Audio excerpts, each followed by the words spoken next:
Hari ini prosesnya sudah sampai ke penetapan tersangka. Jadi pemilik rumah sekarang dijadikan tersangka karena menempati rumah yang bukan milik dia.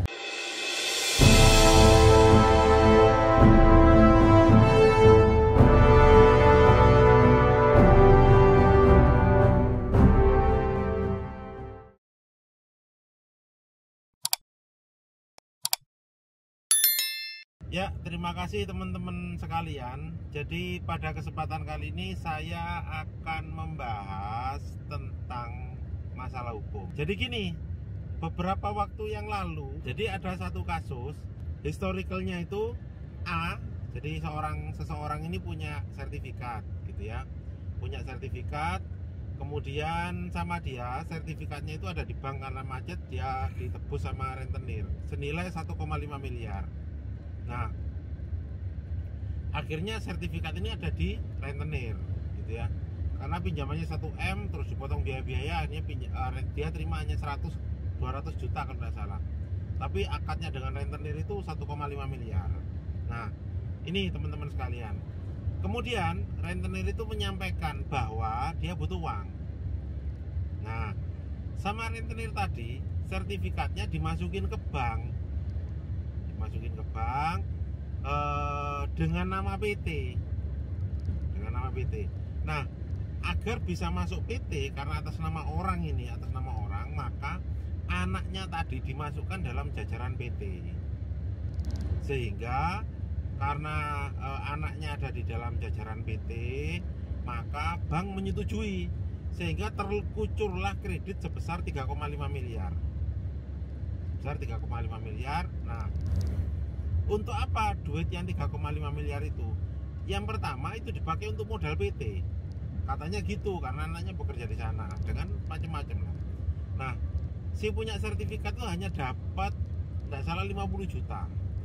Jadi hanya dapat uang 50 juta, tapi sertifikatnya sekarang masuk PT, utang sebesar 3,5 miliar. Ini atas nama PT. Anaknya masuk di direksi PT. Ya, tidak secara dimasukkan secara akta notaris saja. Prinsipnya enggak diajak kerja, enggak diajak apa, enggak. Jadi duit 3,5 miliar itu masuk ke rekening PT punyanya rentenir. Itu. Nah, kemudian ternyata sertifikat ini enggak dibayar utangnya. Akhirnya macet. Nah, setelah macet, dilelang aset ini dan terbeli oleh pemenang lelang.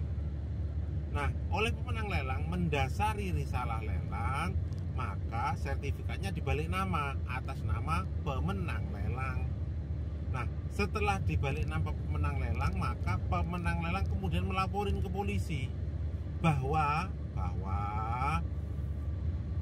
pemilik rumah yang tadi atas nama sertifikat itu menempati objek yang bukan milik dia. Karena sertifikatnya sudah atas nama pemenang lelang dan sekarang diusir, tidak mau. Jadi disomasi 1, 2, 3 kali agar pemilik rumah pergi, ternyata tidak mau pergi. Nah, itu kejadiannya seperti itu. Hari ini prosesnya sudah sampai ke penetapan tersangka. Jadi pemilik rumah sekarang dijadikan tersangka karena menempati rumah yang bukan milik dia. Padahal yang kita tahu, pemilik rumah tidak pernah melakukan pelepasan hak atas rumahnya. Itu. Kalau kita lihat secara, jadi gini teman-teman sekalian, hukum itu saya bagi dua. Hukum secara material dan hukum secara formil. Material itu gimana ya? Isinya, hakikat hukumnya, itu materinya. Formil itu formalitasnya. Nih, secara formil semuanya tidak ada masalah, sah menurut hukum. Itu secara formil. Satu, pinjam di bank karena di situ anak sebagai salah satu anggota direksi, maka dia boleh menjaminkan sertifikat atas nama orang tua, sah. Pencairannya kepada mana? Kepada rekening bank, kepada rekening PT, karena pinjamannya atas nama PT, sah juga. Apa yang sekarang tidak sah? Kan proses ini sah semua secara formalitas hukum, tetapi tidak sah ketika menyangkut materi, menyangkut hakikatnya, karena pemilik rumah tidak pernah melepaskan haknya untuk diperjualbelikan kepada pihak lain. Itu secara materi ini. Nah, way out-nya bagaimana Pak? Apa tidak ada celah hukumnya? Ada. Namanya itu kalau hukum itu disebut misbrui. Aneh ya namanya ya. Kalau bicara pasal memang agak aneh.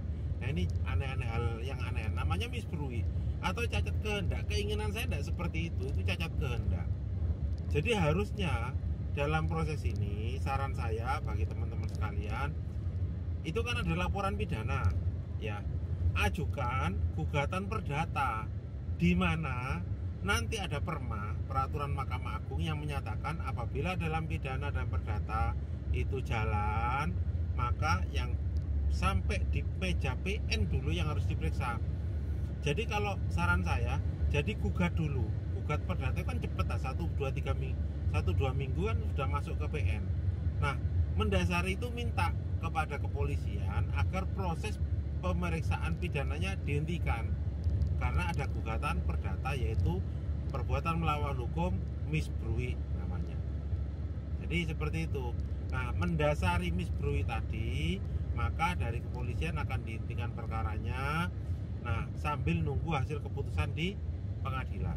Nah, mendasari misbrui tadi, harapan saya ya, gugatannya ajukan ke PN, Pengadilan Negeri secara perdata, yaitu PMH, perbuatan melawan hukum.